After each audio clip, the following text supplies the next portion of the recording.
phone shattered against the kitchen wall like a thunderclap in the dead of night, its pieces scattering across the worn linoleum like the fragments of Nathan's unraveling world. He could still hear his eldest sister's voice echoing in his skull sharp, venomous, laced with that familiar entitlement that had poisoned their family for decades. Sell it, Nathan. It's not like you're using it for anything real. But this lake house wasn't just wood and water. It was the last tether to the father who had seen him, truly seen him, when no one else would. And in that moment, as the silence crashed back in, Nathan realized refusing them would ignite a firestorm that would either consume him or finally set him free. Nathan Harper had always been the quiet one, the fixer, the shadow in the frame of his family's louder portraits. Born in 1983 in the sleepy suburbs of Seattle, Washington, he was the youngest of 4 siblings, 3 older sisters who barreled through life like freight trains, leaving him to sweep up the debris. His mother, Evelyn, a sharp-tongued real estate agent with dreams bigger than her bank account, had raised them single-handedly after their father, Robert, walked out when Nathan was 5. Robert wasn't gone for good, though. He lingered on the edges, sending postcards from his logging camps up north, promising one day he'd return. But Evelyn filled the void with ambition, drilling into her daughters Lydia, the eldest at 48, a corporate climber in San Francisco, Miranda, 46, a social media influencer peddling wellness retreats, and Sophia, 44, a divorce attorney in Portland that the world owed them everything they desired. Nathan, he was the afterthought, the boy who fixed leaky faucets and mowed lawns without complaint, his dreams tucked away like old comic books under his bed. By high school, Nathan knew he was different. It wasn't the crushes on cheerleaders that evaded him. It was the way his heart stuttered when Jake Ramirez, the soccer captain with sun-kissed skin and a laugh like summer rain, brushed past him in the locker room. At 16, Nathan lay awake in his cramped bedroom, staring at the glow-in-the-dark stars on his ceiling, wrestling with a secret that felt like a live wire under his skin. Seattle's gray skies mirrored his mood-dinless drizzle that soaked into his bones, making every step toward authenticity feel like wading through mud. He confided in no one, not even his best friend, Tyler, who dragged him to grunge concerts where Kurt Cobain's raw screams felt like anthems for the unspoken. Instead, Nathan buried it deeper, volunteering at the local animal shelter, where the silent companionship of strays offered a solace his family never could. College at the University of Washington was supposed to be his escape. At 18, he majored in environmental science, drawn to the forests that whispered secrets older than his pain. But freedom came with its own thorns. His freshman year, during a late-night study session in the dorms, he kissed Ben, a lanky art major with freckles and a sketchbook full of abstract emotions for the first time. It was clumsy, electric, a spark that ignited something long dormant. They dated in shadows, stolen moments in coffee shops off campus, hikes in the Olympics where the pines stood sentinel to their whispered confessions. Ben taught Nathan to breathe into his queerness, to see it not as a flaw but as a quiet revolution. "You're not broken, Nate," Ben said one evening, their fingers laced under a blanket fort of textbooks. "You're just you. And that's the strongest thing there is." Yet the call home came like clockwork.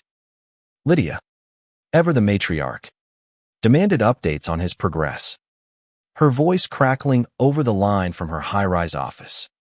"Don't waste your time on trees, Nathan. Get a real degree.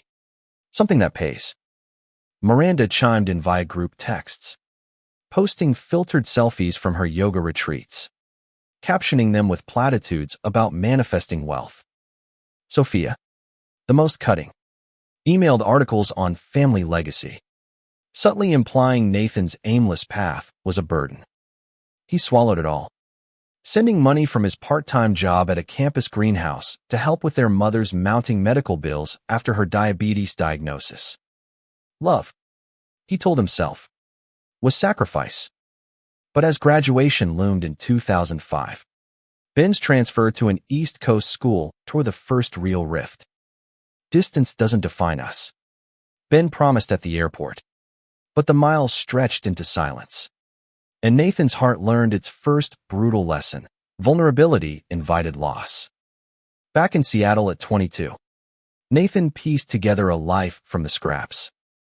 He landed a job as a park ranger in the Cascade Mountains, trading city lights for the hush of evergreens. The work suited him, solitary patrols where the only judgments were from deer and the wind. He rented a tiny cabin on the edge of Mount Rainier National Park, its walls lined with maps and pressed wildflowers. A sanctuary where he could finally exhale.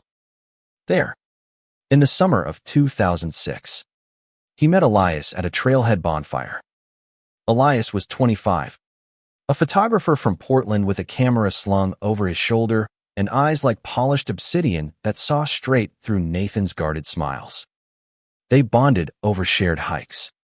Elias capturing the light filtering through ferns while Nathan named the bird song. Their first real conversation happened under a canopy of stars. Elias admitting his own coming out, scarce disowned by his conservative parents in rural Oregon.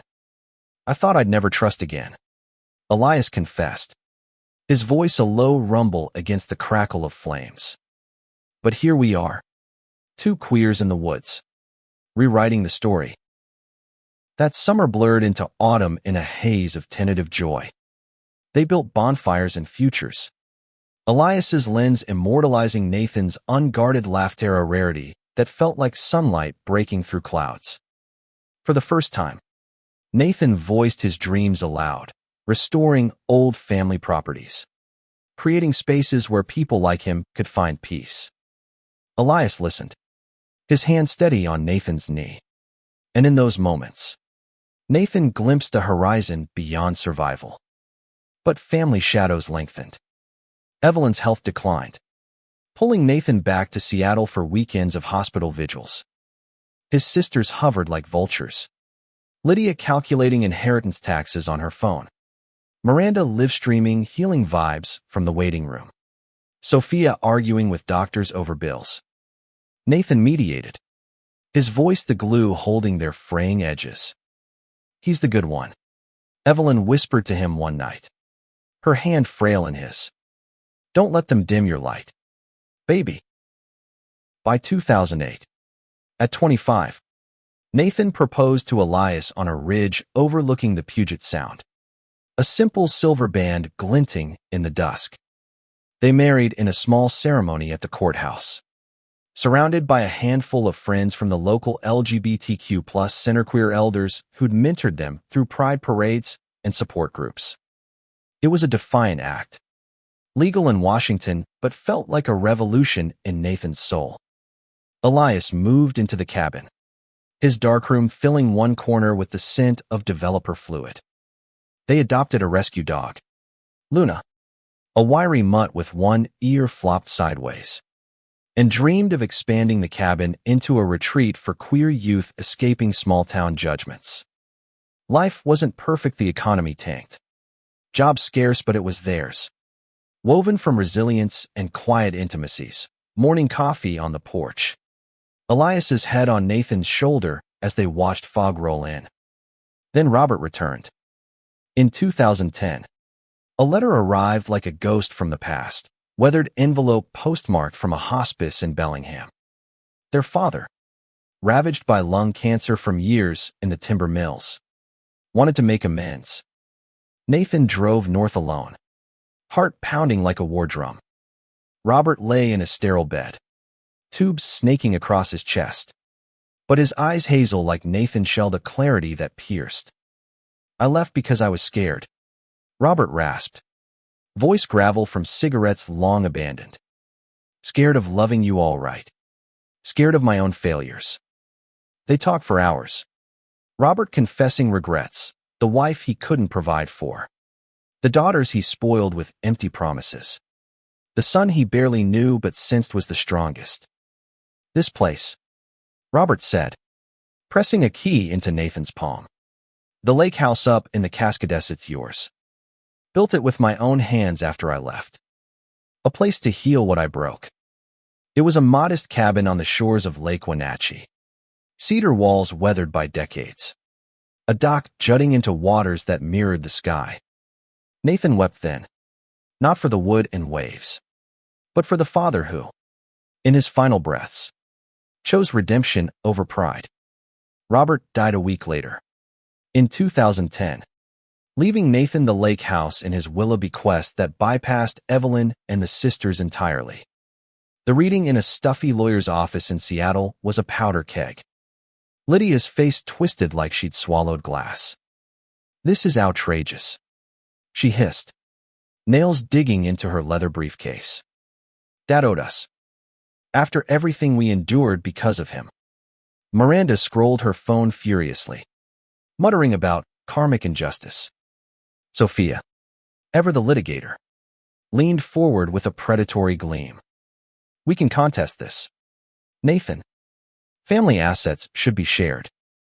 But Nathan, 27 now, with Elias's steady hand under the table, met their stares. "It's not about money. It's about what he wanted to give me." Evelyn, frail but fierce, nodded silently from her wheelchair. For once, the room held a fragile peace. The years that followed were Nathan's golden era. Or so he thought. By 2015, at 32, he and Elias had transformed the cabin into a budding retreat, Haven's Edge, a nonprofit space for LGBTQ+ artists and activists.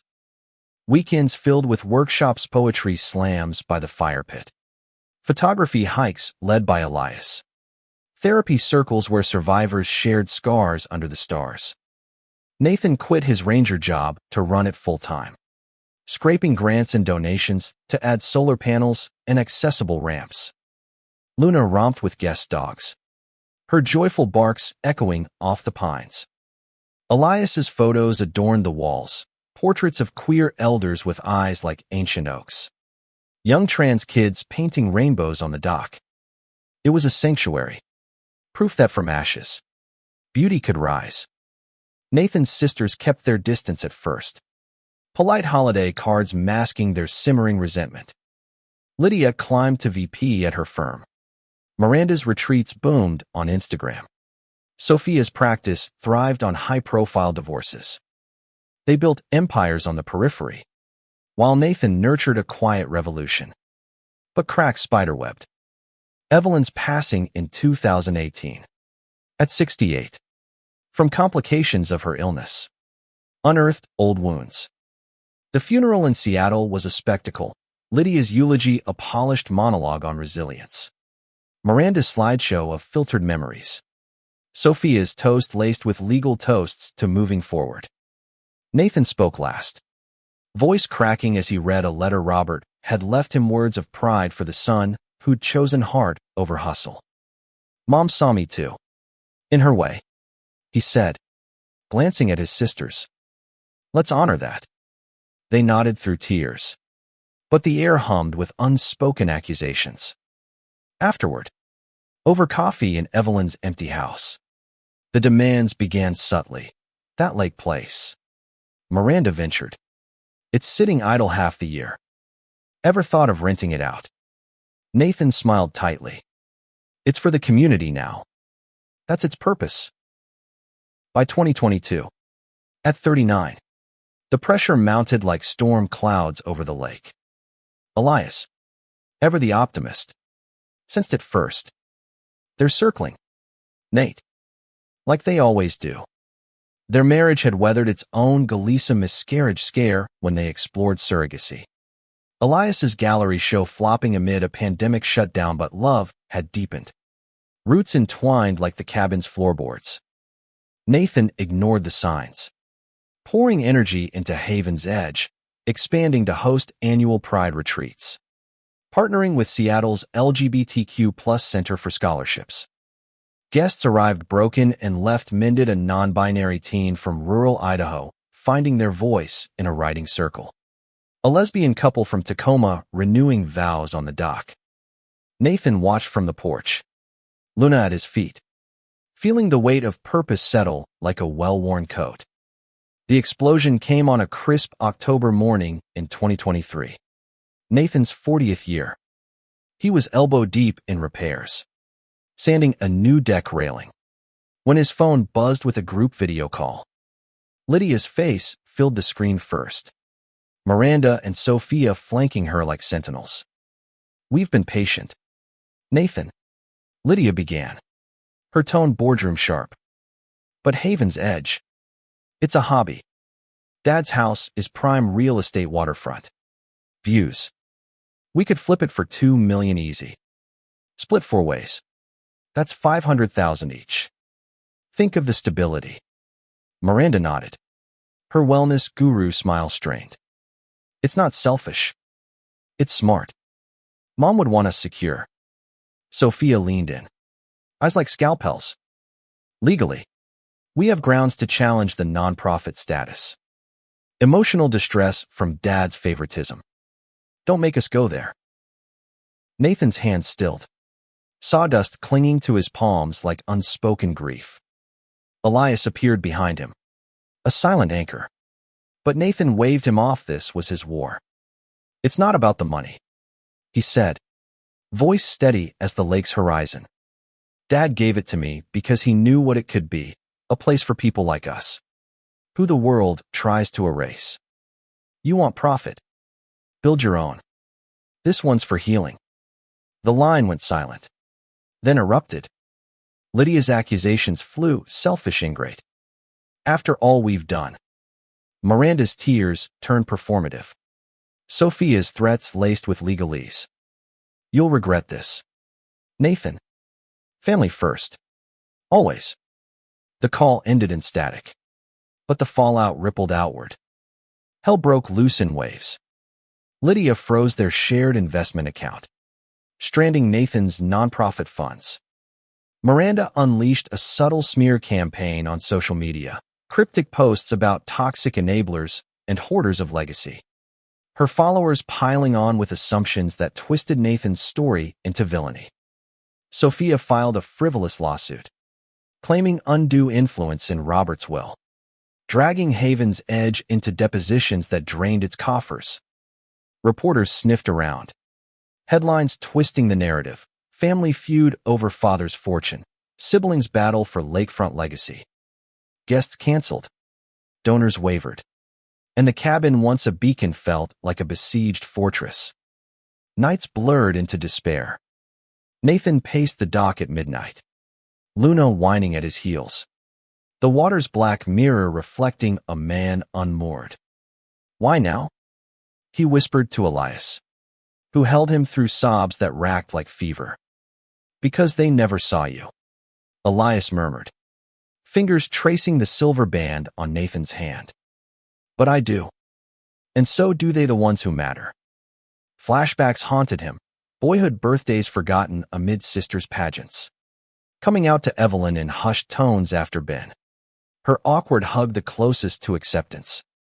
"I love you, no matter," she'd said, but her eyes flickered with confusion. The lawsuit unearthed old emails, Lydia mocking his tree-hugger face, Miranda joking about his bachelor pad with Elias. Entitlement, Nathan realized, wasn't born. It was bred. Evelyn's survival mantra twisted into greed. Yet in the maelstrom, transformation stirred. At 41, in the spring of 2024, Nathan rallied. He launched a crowdfunding campaign. Save Haven's Edge, a queer legacy lives. Sharing raw videos from the dock, stories of guests who'd found home there. Elias's photos of sunrises over the lake symbolizing rebirth. The community surged. Queer creators from across the Northwest donated art auctions. Trans activists organized benefit hikes. Elders from pride groups penned letters to the judge. Sophia's case crumbled under scrutiny, her evidence exposed as petty grudges. The judge dismissing it with a stern lecture on familial bonds beyond blood. Lydia's freeze-thawed and apology emails Nathan deleted unread. Miranda's posts backfired, her audience calling out the hypocrisy, forcing a public retraction that humbled her into silence. By summer, Haven's Edge thrived anew. Nathan, now 42 in the fall of 2025, stood taller, his salt and pepper hair catching the light as he welcomed a new cohort, young queer folks fleeing red state reckonings, their laughter mingling with the lap of waves. Elias captured it all, their love a steady current beneath the chaos. One evening, as dusk painted the sky in bruised purples, a letter arrived not from lawyers, but from Lydia. Handwritten. Tentative, I was wrong. Watched your video. Saw Dad in you the quiet strength. If you'll have me, I'd like to visit. Not for the house. For us. Miranda and Sophia followed suit, their words fragile bridges over chasms carved by years. Nathan didn't rush forgiveness. Instead, he invited them for a retreat weekend, no agendas. Just circles by the fire. They arrived awkward, city polish clashing with flannel and ferns. Lydia admitted her climb masked fears of failure. Miranda her filters hid loneliness. Sophia her sharpness a shield against heartbreak. As stars wheeled overhead, Nathan shared his scars, the boy who hid in forests, the man who built a haven from rejection. We all wanted Dad's approval, he said, voice weaving through the night. But he gave it to me in waves and wood. Maybe now we give it to each other. Tears fell, not as weapons, but as rain nourishing parched earth. They stayed through dawn, Miranda sketching wildflowers with a guest, Sophia mediating a workshop on queer family dynamics, Lydia crunching numbers for sustainable expansions. It wasn't erasure of pain scars lingered. Trust a slow rebuild, but in that fragile dawn, Nathan felt the kilter shift. Hell had broken loose. Yes, but from its ashes rose something truer, a family reforged not by blood or profit, but by the courage to see each other whole. In the quiet after, Nathan walked the dock alone, Luna's paws soft beside him. The lake stretched endless, a mirror to the man he'd become, flawed, fierce, unapologetically himself. Elias joined him, hand in hand, their rings catching the first light. Worth the storm? Elias asked, smile soft as mist. Nathan pulled him close, the world narrowing to heartbeat and horizon. Every drop. The retreat weekend lingered like the scent of pine smoke on Nathan's clothes long after his sisters departed, each hugging him goodbye with an awkwardness that spoke volumes of mending fractures. Lydia promised monthly check-ins, her corporate edge softened by a subscription to the nonprofit's newsletter. Miranda, shedding her performative veil, volunteered to lead a mindfulness session next season, her voice genuine for the first time in years. Sophia, ever the strategist, offered pro bono advice on grant applications, her shark smile yielding to something warmer. As their rental car vanished down the gravel drive, Nathan exhaled a breath he hadn't known he held, the lake's gentle lap a balm to his soul. But peace, Nathan learned at 42, was no permanent shore. It ebbed and flowed like the tides of Wenatchee.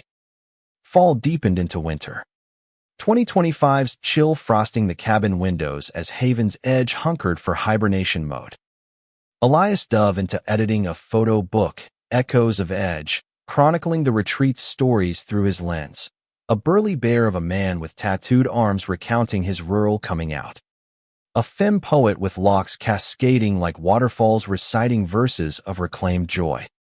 Nathan proofread by lamplight, Luna curled at his feet, the work a tether to purpose amid the quiet.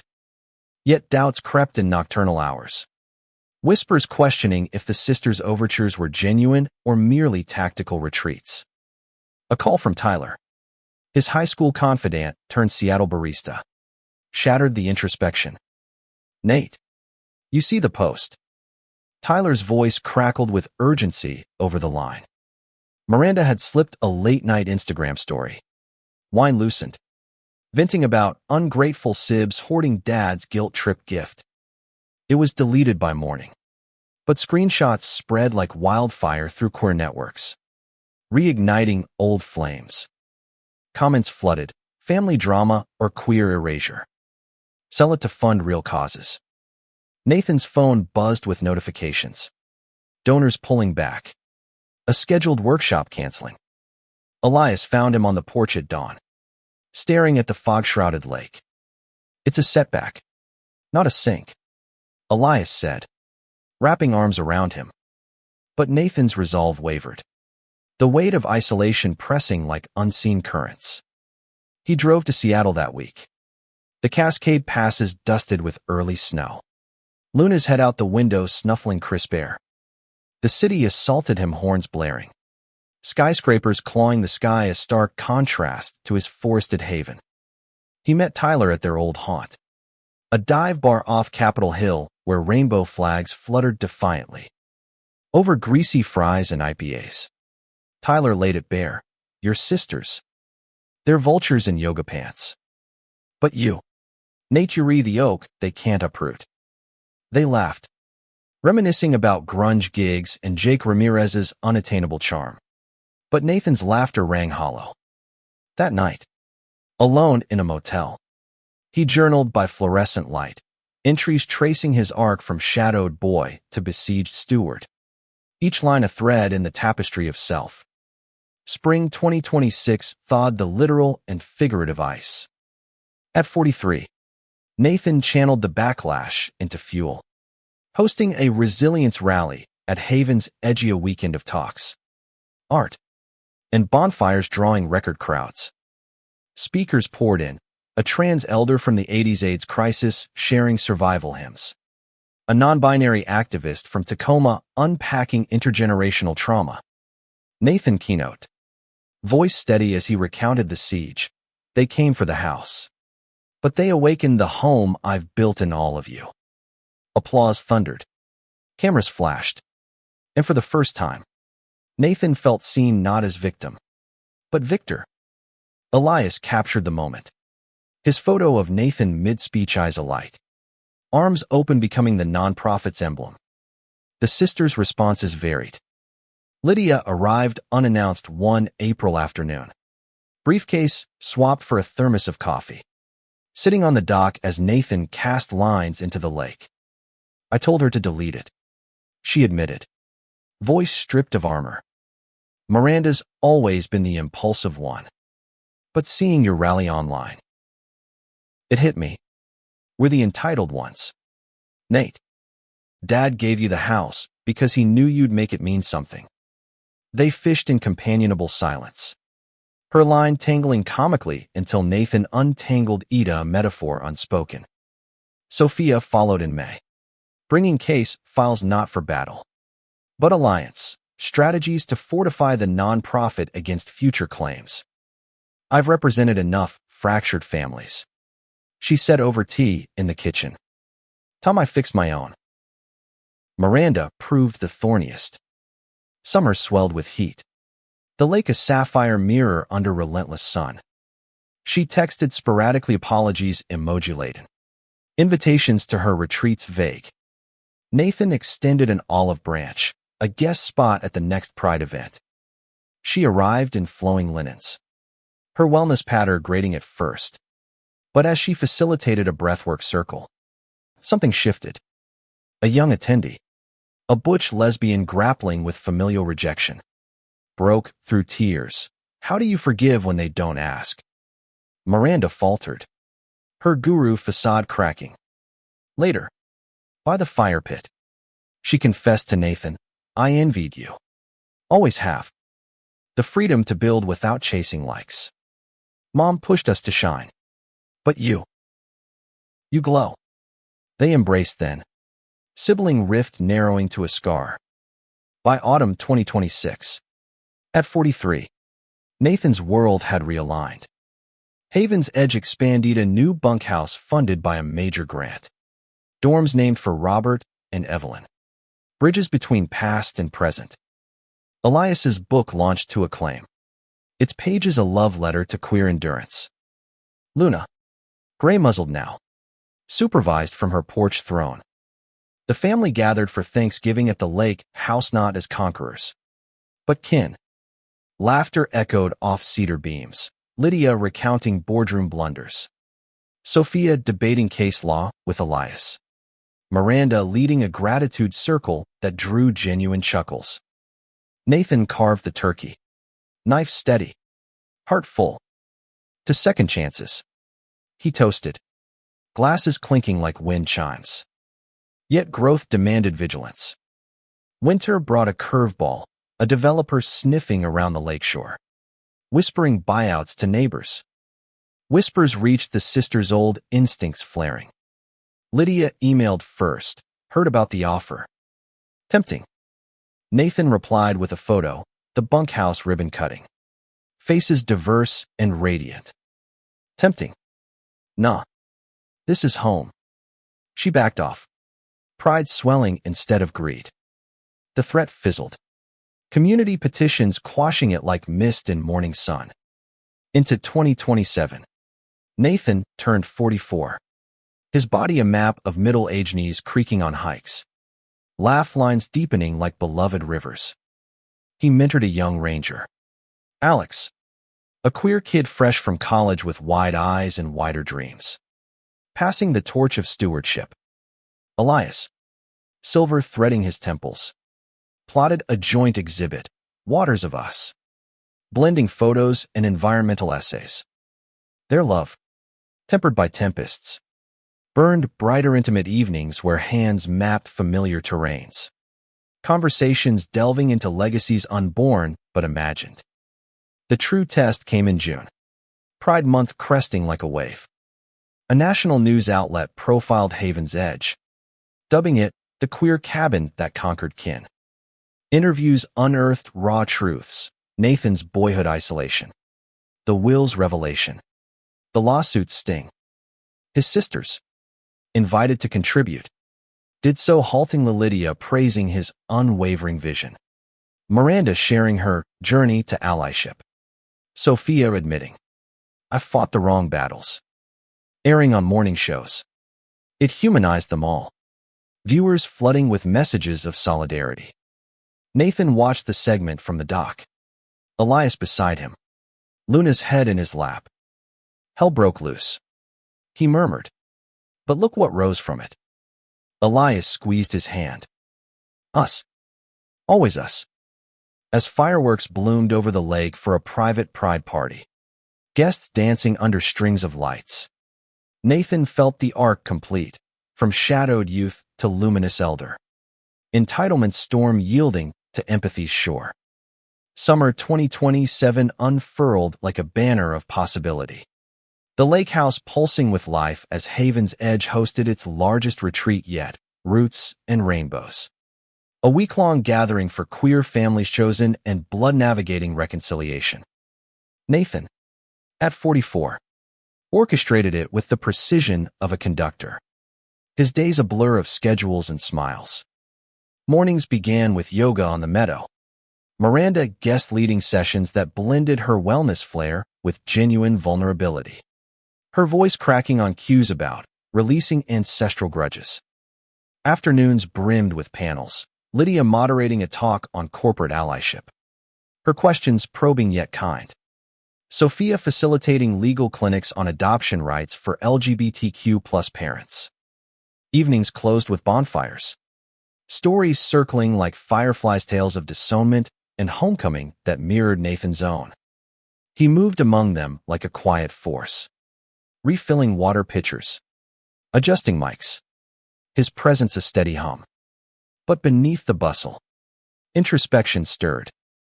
One dusk, as the sun dipped blood orange into the water, Nathan slipped away to the old Doc Roberts dock where weathered boards creaked under his weight. Luna, arthritic but loyal, settled beside him, her breaths sinking with the waves. Memories cascaded, the key pressed into his palm in that hospice room. The weight of old readings. The shatter of that fateful phone. You built this for healing. He whispered to the ether, as if Robert could hear. Did I honor it? A breeze rustled the pines, carrying no answer. But Elias's approach did, footsteps soft, arms enveloping from behind. You honored it by living it, Elias said, chin on Nathan's shoulder. They sat thus, two silhouettes against the twilight. The retreat's laughter a distant symphony. The event's climax was a family reconciliation ritual, co-designed by the sisters and Nathan, a circle on the beach at midnight. Lanterns floating on the lake like liberated wishes. Guests shared tokens, letters, photos, stones smoothed by time speaking truths long bottled. A father, voice trembling, apologized to his gay son for years of silence. A mother embraced her trans daughter, tears salting the sand. When Nathan's turn came, he held a faded postcard from Robert, its ink blurred by handling. I thought family was blood's demand, he said. The circle hushed. But its choice's gift. To my sisters, who demanded and destroyed, I forgive. Not for erasure, but expansion. To Elias, my anchor. To all of you, my ever-growing kin. Applause rippled, lanterns drifting like stars fallen to water. And in their glow, Nathan glimpsed absolution. Fall brought harvest hues to the cascades, leaves carpeting the trails in crimson and gold. At 44, Nathan embraced the season's metaphor, letting go to make space. He and Elias renovated the main cabin's attic into a loft studio, beams groaning under fresh paint, windows framing vistas of endless blue. Luna claimed a sunbeam there, her naps a lesson in unhurried grace. The work unearthed relics, a rusted fishing lure from Robert's era, Evelyn's embroidered handkerchief tucked in a drawer. Nathan framed them, not as ghosts, but guides, reminders that lineage layered, not linear. Challenges persisted, subtle as autumn fog. A donor withdrew, citing family optics from the old lawsuit. Nathan countered with transparency reports, rebuilding trust brick by email. Miranda's impulsivity, Florida podcast appearance where she overshared, blurring boundaries, but a follow-up call mended it. Her apology laced with growth. I'm learning to pause. Nate, like you taught me. Lydia's promotion came with relocation threats to New York, pulling at their nascent threads. But she visited en route, stocking the pantry with artisanal jams. A tangible, I'm staying connected. Winter 2027 to 2028 blanketed the lake in hush, snow muffling the world to whispers. Nathan, turning 45 in January, marked it with introspection, a solo backpacking trip into the Olympics. Pack light, heart heavy with reflection. Trails wound through ancient cedars. Each step a dialogue with self, from the 16-year-old decoding desire in locker room glances, to the 25-year-old vowing forever on a ridge, to the 40-year-old defending his sanctum against siege. Frost nipped his cheeks, but clarity warmed. His journey wasn't conquest, but cultivation, roots delving deep, branches reaching wide. Elias joined for the return. Their reunion at Trails and a quiet ceremony. Thermos shared cocoa, fingers laced against the cold. Back home, they hosted a solstice gathering, small, sacred sisters traveling despite blizzards. Around a hearth aglow, they played board games, laughter punctuating Sophia's competitive snarls, Miranda's puns landing softer. Nathan watched, heart swelling at the alchemy, entitlement transmuted to empathy, isolation to inclusion, to winters that forge us. He toasted, flames dancing in their eyes. Spring 2028 bloomed defiant.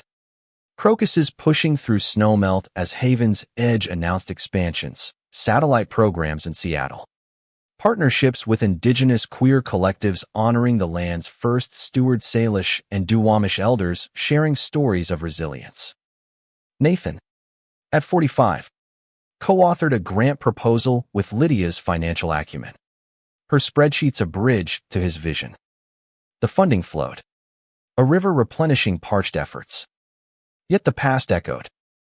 A letter from a distant cousin, unearthed in Robert's effects, revealed family lore, great-grandparents who fled pogroms in Eastern Europe.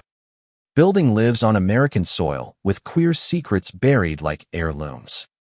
Nathan traced the lines as hazel eyes from a grandmother who loved women in whispers, feeling the continuum. Generations of hidden hearts now voiced in his haven. Summer swelled with arrivals. The lake a playground of kayaks and confessions. One guest, a 20-something from Spokane escaping conversion therapy scars, bonded with Nathan over fly fishing. His cast improving under patient guidance. "You made this place magic," the kid said, line arcing true. Nathan clapped his shoulder. "You brought the spark." Elias documented it all, his camera a confidant, later gifting Nathan a print, the two on the dock. Silhouettes against sunset. Captioned, "Mentors and Menders." By fall, turning 46 in 2029, Nathan felt the arc bend toward legacy. He and Elias explored fostering, opening the loft to a teen in transition, Jamie, whose wide eyes mirrored his own youthful wonder. Nights filled with board games and bedtime stories. Jamie's laughter a melody healing old silences. The sisters doted, Miranda sending care packages of essential oils, Sophia navigating school enrollments, Lydia funding a college fund. Family, Nathan realized. Was this expansive? Earned. A crisis tested it. Wildfire smoke choked the Cascades in August. Evacuations looming. Nathan coordinated calmly, guests shuttled to Seattle's safe houses. Animals crated with care. Elias captured evacuation photos. Raw testaments to community. Sisters mobilized, Lydia chartering buses. Miranda crowdfunding supplies. Sophia liaising with authorities. As flames licked distant ridges, they hunkered in the city. Phones linked in a chain of check-ins. "We're in this," Lydia texted.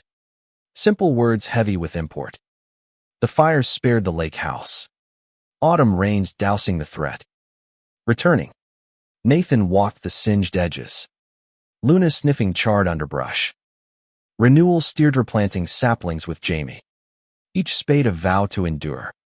Elias framed a collage, before and after shots. Destruction yielding to determination. Into 2030. At 47. Nathan's narrative wove richer threads. Haven's edge went national.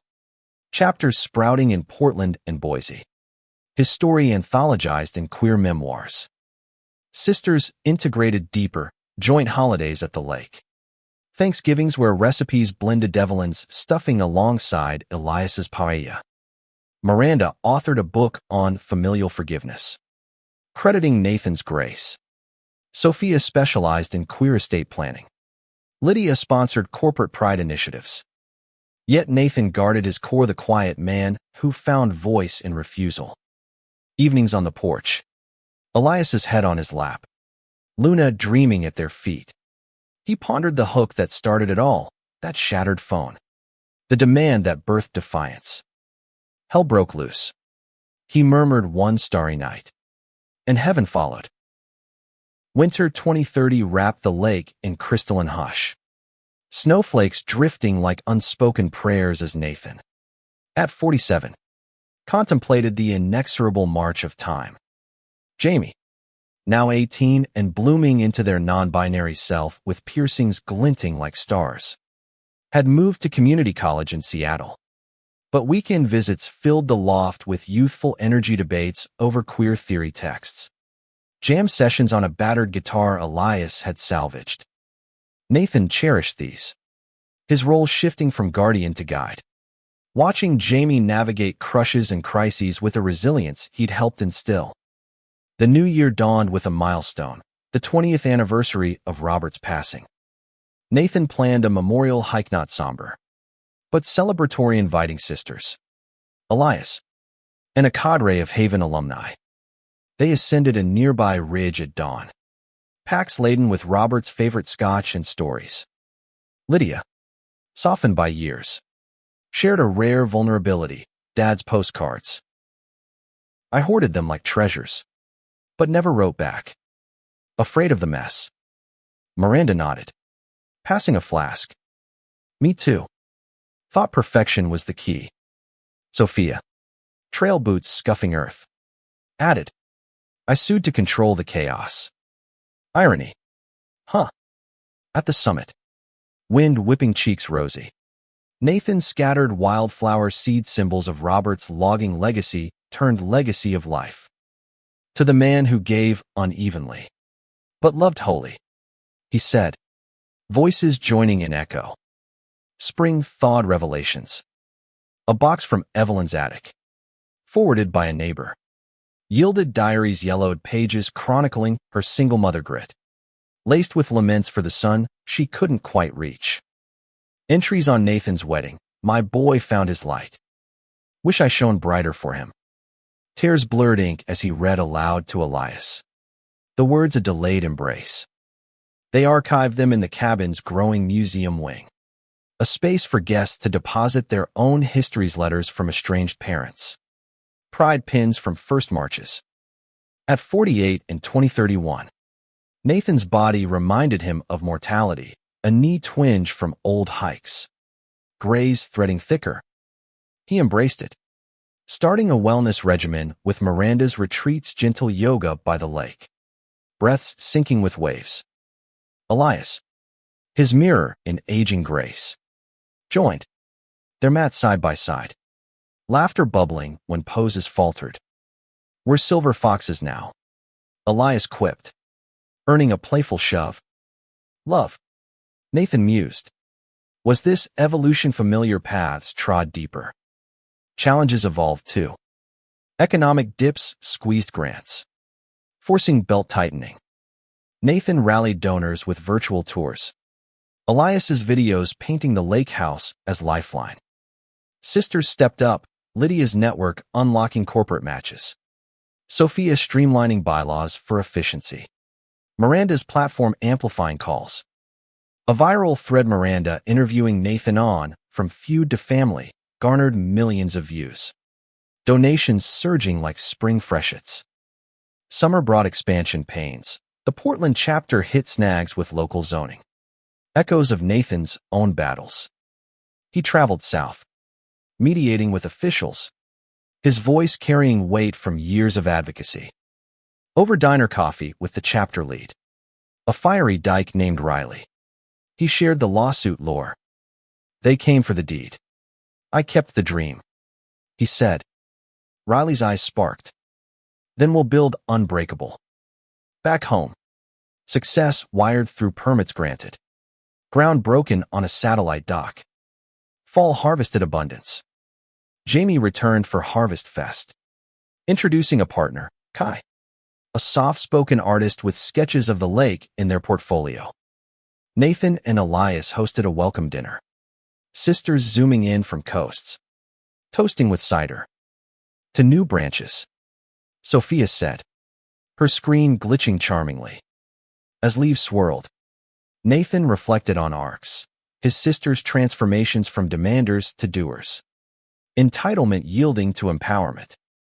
Winter 2031 to 2032 ushered introspection. Turning 49, Nathan penned a memoir excerpt for a queer-lit journal, Waves of Will, chronicling the phone's shatter to the sister's surrender. Rejection stung, but acceptance from a small press felt like vindication. Elias illustrated it. His drawings docs at dawn. Circles of hands adding soul. A health scare jolted.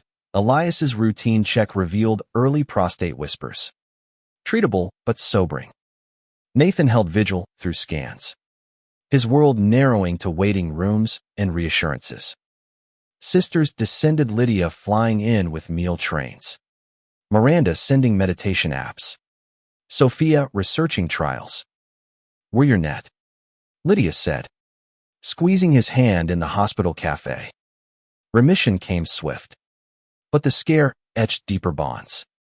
Elias's recovery a slow dance of gratitude. Spring 2032 bloomed resilient. At 49, Nathan launched a mentorship podcast, Edge Talks, interviewing queer trailblazers. His voice a steady beacon. First guest, Tyler, reminiscing high school secrets. Listeners poured stories. A chorus of echoes. Summer swelled with pride circuits. Nathan keynoting in Seattle. Sisters in Lydia networking. Miranda emceeing. Sophia paneling on rights. The lake house hosted a regional convergence. Tents dotting meadows. Flags waving defiant. Jamie and Kai led a youth workshop. Their energy infectious. By fall, 50 loomed like a friendly giant. Nathan planned modestly a dockside party. No fanfare. But family conspired, a surprise gathering. Alumni and sisters unveiling a plaque. Nathan Harper, builder of havens. Healer of homes. Speeches flowed. Elias's vows renewed in verse. Jamie's tribute to the dad who showed up. Sisters chorused, "You refused us, prophet. You gave us purpose." Tears mixed with laughter. The lake reflecting fireworks of joy. Nathan, heart brimming, pulled Elias close. Hell's echo fades. He whispered, "This is the song now." The eve of 50 arrived in October 2032 like a long-awaited dawn. The Cascade air crisp with promise as Nathan stood on the dock, gazing at stars pricking the velvet sky. Luna had passed that summer, her final days basking in sunbeams. Buried under a wildflower mound with her favorite stick. Grief lingered soft, a companion rather than chain, eased by memories of her joyful romps. Elias, fully recovered, traced constellations with a finger, their shared silence a language honed by decades. The birthday dawned golden. Guests arriving in waves, alumni bearing pies. Sisters with suitcases for an extended stay. The party unfolded organically. Kayaking regattas where Sophia capsized comically. Miranda's drum circle pulsing with beats. Lydia's barbecue masterclass yielding charred perfection. Jamie and Kai unveiled a gift, a hand-carved sign for the entrance. Haven's Edge, Nathan's legacy. Letters glowing with inlaid abalone. Toasts circled. Elias's eyes misty. Recounting their ridge proposal. "You said yes to me. But really, to all this?" Nathan, voice thick, replied, "And I'd say it 1,000 times." At 50, Nathan entered a new rhythmless frenzy. More flow. He delegated more, Riley helming Portland ops. Jamie co-managing youth programs. Mornings freed for writing. His memoir expanding into full manuscript. Chapters weaving boyhood Seattle to lakeside redemption. Elias co-edited. Their evenings a duet of revisions and red wine. Winter brought quiet revolutions. A cold snap iced the lake, prompting ice skating lessons, sisters wobbling like Bambi. Laughter echoing off frozen shores. Nathan, steady on skates from Ranger days, towed them in circles. The scene a tableau of thawed relations. Lydia confessed over Coco, turning 60 next year scares me. What legacy, if not this? Her vulnerability. Once armored, now open like a book. Spring 2033 greened with growth. The memoir deal landed a mid-tier queer press. Advanced, modest, but meaningful. Nathan toured readings, Seattle bookstores packed with fans sharing parallel paths. Your refusal inspired my coming out. Sisters attended premieres.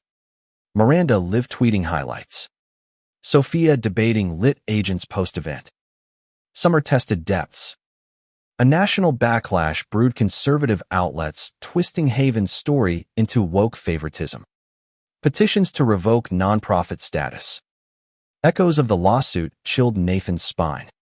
He rallied, press releases framing it as queer erasure. Elias's photos countering with faces of impact. Sisters mobilized fiercely. Lydia's PR firm crafting op-eds. Miranda's followers flooding counter support. Sophia prepping defenses. The storm peaked in hearings. Nathan testifying, This isn't politics. It's people finding home. Dismissed as baseless. It galvanized donations doubled. Chapters tripled. Fall harvested triumph. At 50, Nathan keynote a national LGBTQ plus conference in D.C. Sisters flanking him on stage for a panel, From Fracture to Family. Vulnerability flowed. Lydia on entitlement's cost. Miranda on performative allyship's pitfalls. Sophia on legal weapons turned tools. Applause thundered. A standing ovation sealing scars. Winter 2033 to 2034 deepened intimacies. Elias and Nathan renewed vows quietly dockside. Under moonlight. Rings exchanged anew. Jamie officiated. Kai playing guitar softly. Sisters witnessed via video. Toasts pinging from afar. To endless chapters. Elias vowed. Kiss sealing promises. Spring bloomed with branches. The memoir. Refusals ripples. Released to acclaim reviews praising its tender kilter from chaos to kin. Book tour wove coasts. Nathan reading doc passages to rapt crowds. A fan letter from a small-town teen. Your hell became my hope. Summer 2034 swelled inclusive. Haven hosted a multi-generational camp. Elders teaching two-step to youth. Stories bridging generations. Nathan facilitated. His presence a nexus. One evening, a great-niece Sophia's daughter, 12 and questioning asked, Uncle Nate, how'd you know you were? You. He knelt. Voice gentle, felt it in the quiet places. Like the lake at dawn. And when I listened, the world listened back. Fall turned 51 in 2034 with grace. Nathan started a garden, herbs and perennials nodding to Evelyn's green thumb hands and soil, a meditation. Elias photographed the tending, capturing dirt-streaked serenity. Winter ushered legacy work, collaborating with indigenous partners. Nathan co-curated an exhibit, Ancestral Arcs, blending Salish queer histories with Havens. Opening night drew crowds, elders smudging the space in ceremony. Spring 2035. At 52. Brought full circle. A donor gifted land adjacent, expanding the haven to meadows for glamping tents. Groundbreaking featured sisters wielding golden shovels. Jamie's hammer strikes ringing true. Summer's heat wave tested resolve drought parching wells. Nathan coordinated conservation, rain barrels, and education. Sisters fundraised, Lydia's gala. Miranda's challenge. Sophia's grants. Relief came in monsoons. Lake levels rising like spirits. Fall pondered horizons. Nathan, surveying the grown haven, felt completion's whisper. Elias, sensing it, proposed a sabbatical, months traveling queer landmark Stonewall to the Castro. Winter 2035 to 2036 affirmed it. Turning 53. Nathan embraced eldering, mentoring nationally. Voice a elder's wisdom. Memoir sequel brewed. Echoes endure. The sabbatical dawned in spring 2036. Backpacks light. Hearts full. They traced trails of triumph. New York's Pride murals. San Francisco's Rainbow Rose. Sisters checked in. Jamie helmed Homefront. Returning fall 2036. At 53. Nathan reintegrated. Refreshed. A family reunion crested sisters. Partners. Jamie's Crew Lake house brimming. Stories swirled. Bonds unbreakable. Into 2037. Nathan's narrative peaked. Honors. Impacts rippling. But core remained the man who refused. Rebuilding from ruins. On the dock at 54. Elias beside. He smiled at the water. Hell's wake, he said, leads to this heaven. The sabbatical's afterglow lingered into 2037 like the faint tan lines from California's sun. Nathan at 54 feeling unburdened. His steps lighter on the gravel paths of Haven's edge. The expansion thrived, glamping tents dotting meadows. Guests awakening to bird symphonies and coffee aromas wafting from the communal kitchen. Jamie, now 25 and a program director, had infused fresh energy, virtual reality tours for remote access, art collectives blending digital and dockside. Nathan observed from the porch swing, Elias sketching beside him, pride swelling like the lake after rain. Winter etched deeper lines, turning 55 in January 2038 with a blizzard that snowbound the family for days. Sisters, snowed in mass, turned cabin fever to feverish bonding. Charades where Lydia's dramatic reenactments of boardroom battles had all howling. Miranda's snowshoe yoga classes ending in glorious flops. Sophia's trivia nights pitting teams in sibling rivalries. Nathan, mediating mock disputes with mock gravity, felt the absurdities gift normalcy woven from once fractured threads. As plows cleared paths, Evelyn's handkerchief framed nearby seemed to nod approval. Spring thawed ambitions. The memoir sequel, Harbors of Heart, coalesced, chapters on post-refusal rebirth, sabbatical sojourns, Eldring's embrace. Publishers vied. A major queer imprint winning with promises of wide reach. Nathan toured virtually amid blooms. Readings interspersed with Q&As where fans probed, how do you forgive the unforgivable? His answer, honed, not by forgetting, but by framing seeing their humanity as mirror to your own.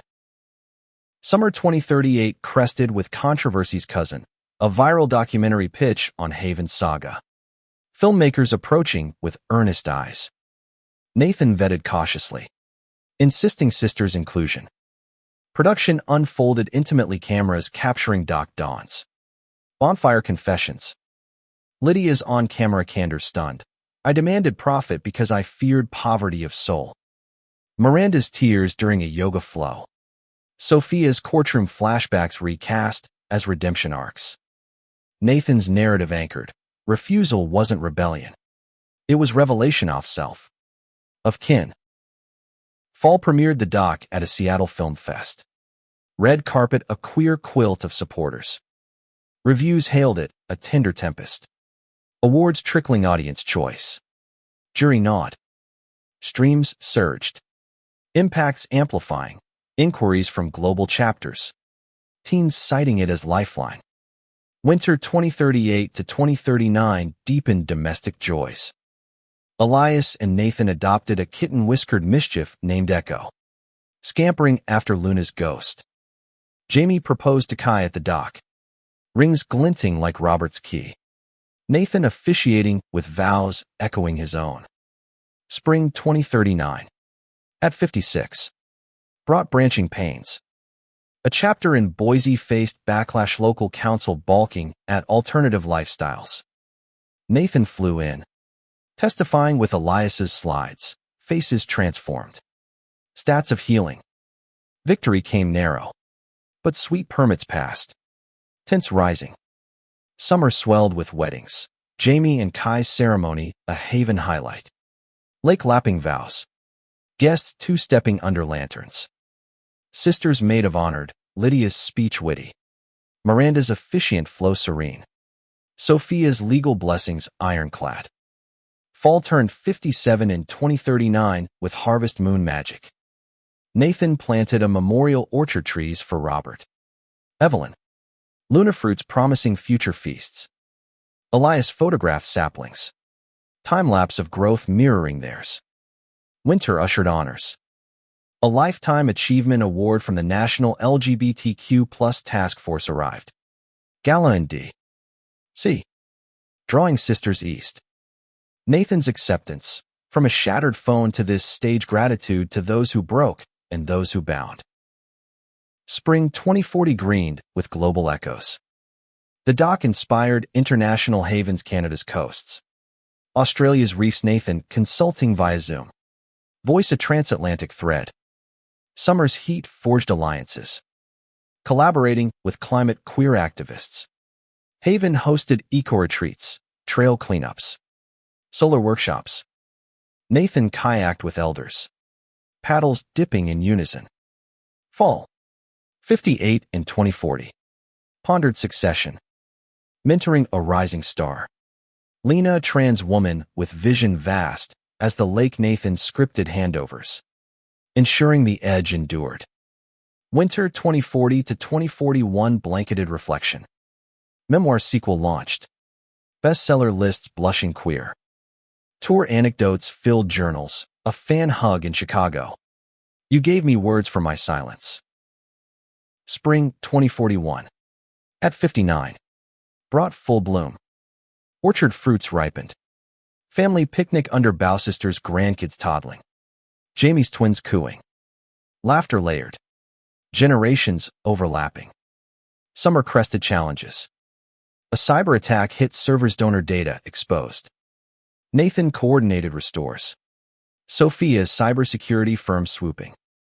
We've got firewalls fiercer than family feuds. She quipped. Fall turns 60 in 2041. Milestone marked modestly. Doc Vigil.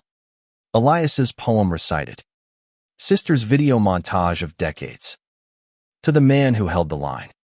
Lydia narrated. Tears unfiltered. Winter deepened legacies. Nathan endowed scholarships, Harper Bridges, for rural queer youth ensuring ripples eternal. Into 2042. At 59 weight number 60's cusp. Nathan's arc illuminated. Refusals fire forging enduring light. On the dock. Echo purring.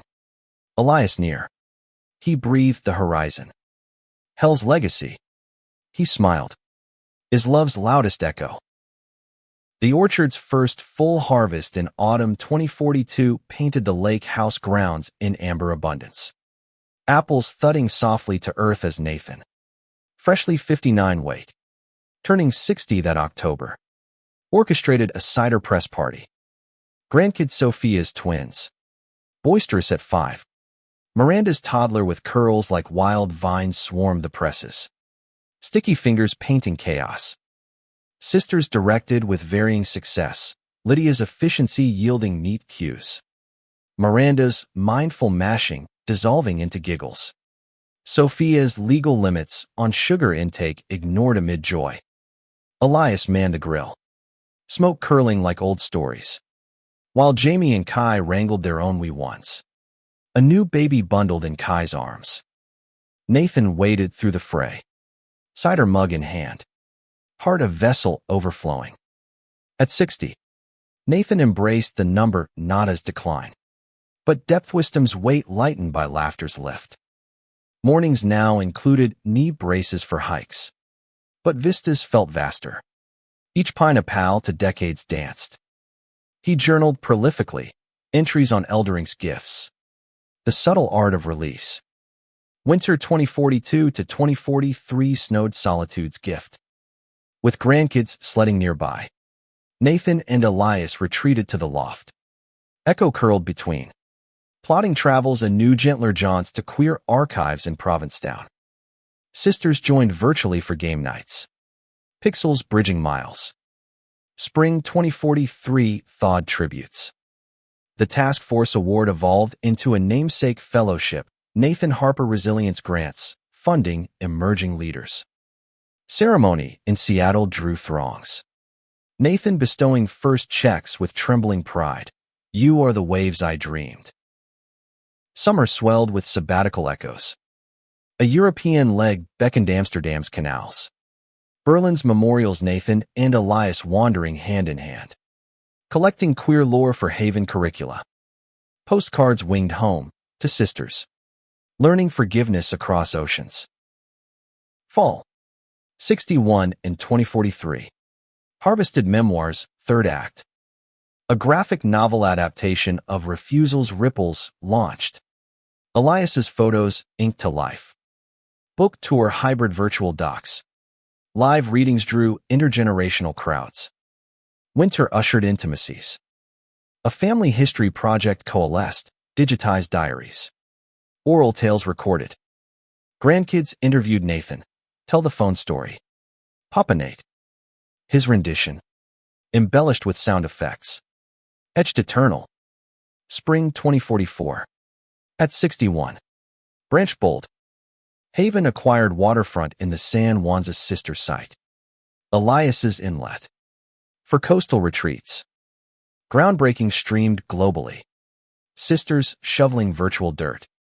Summer solstice circle honored elders. Nathan facilitated. Voice gravel soft, sharing Robert's hospice grace. Evelyn's hidden hugs. Attendees mirrored back.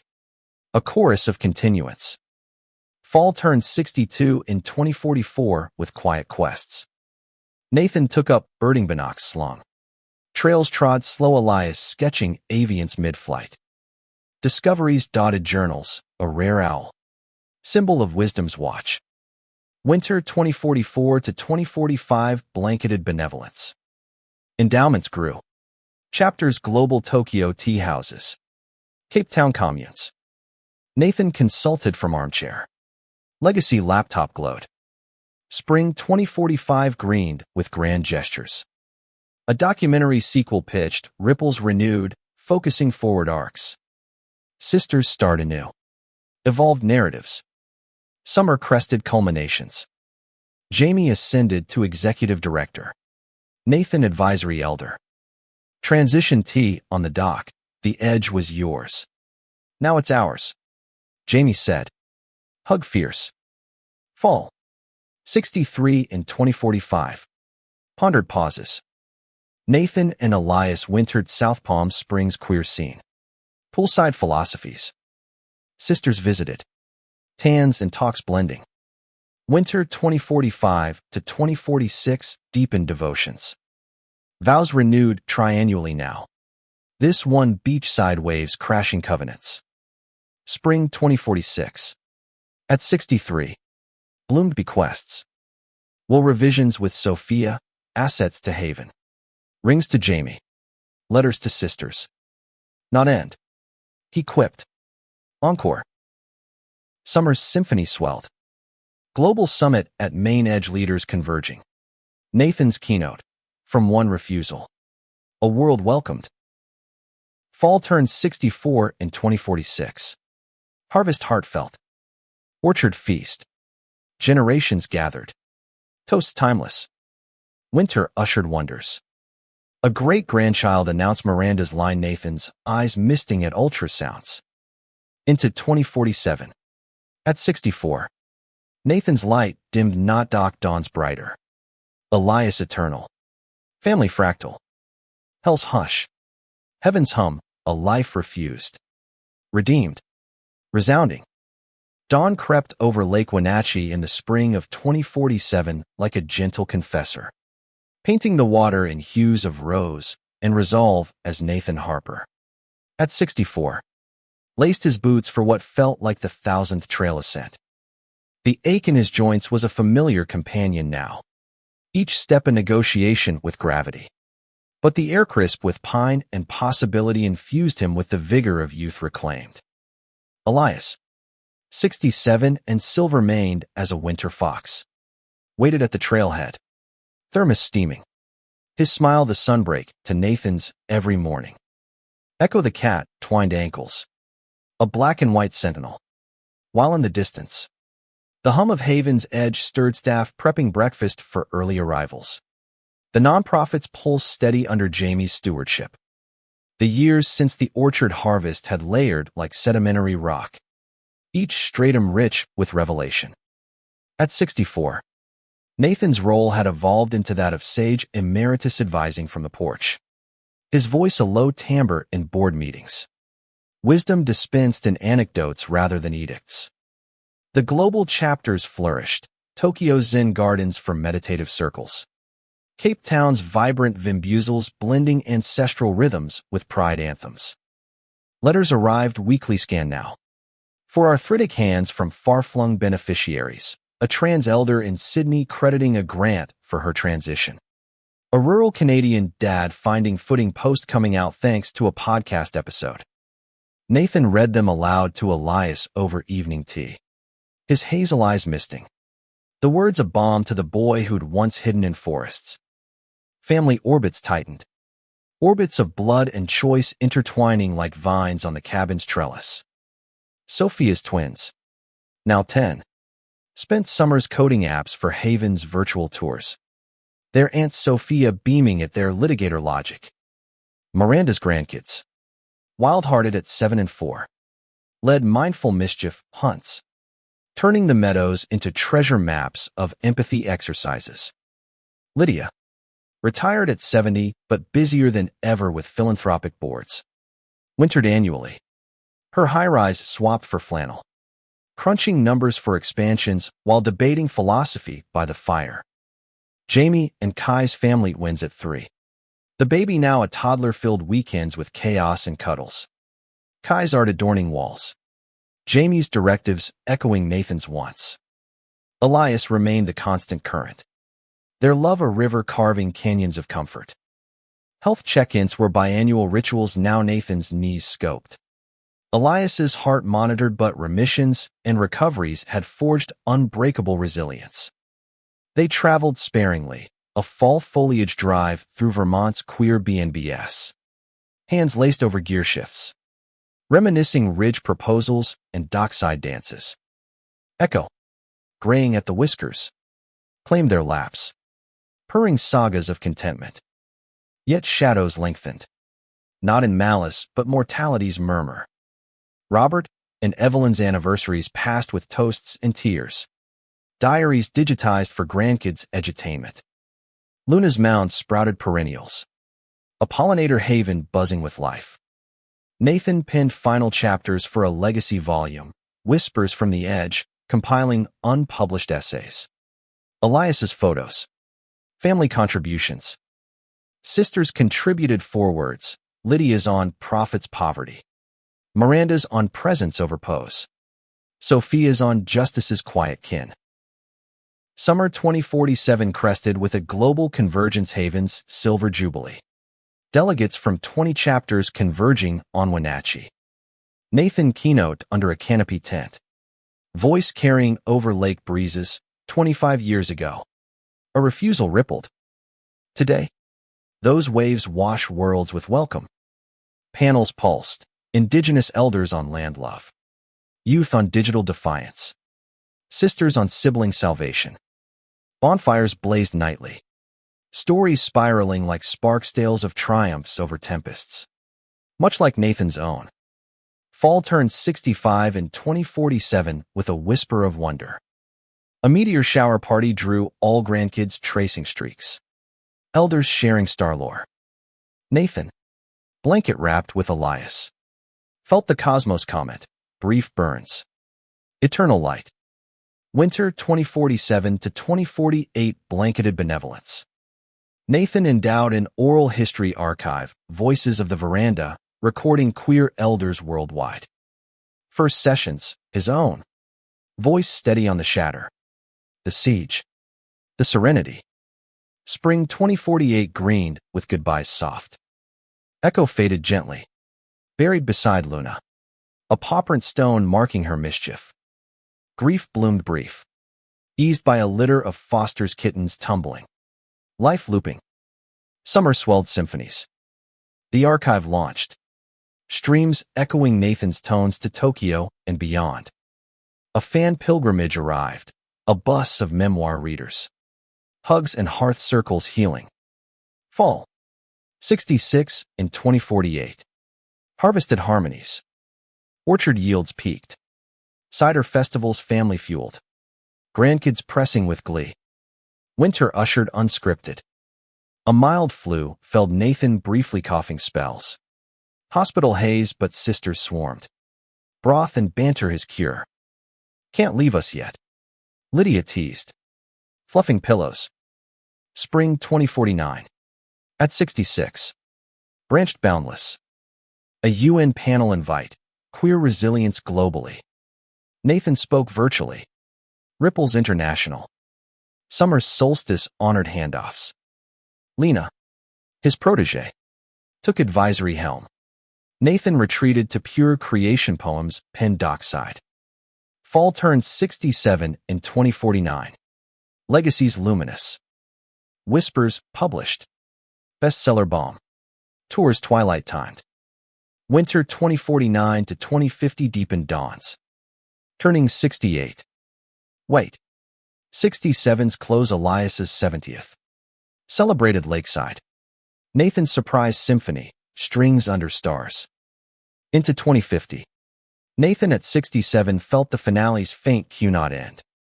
But in Compass, the haven hummed. Family flowered. Love lingered. Hell had broken loose once. Now, heaven held court eternal. Echoing. Embraced. Yet the truest coda came unbidden.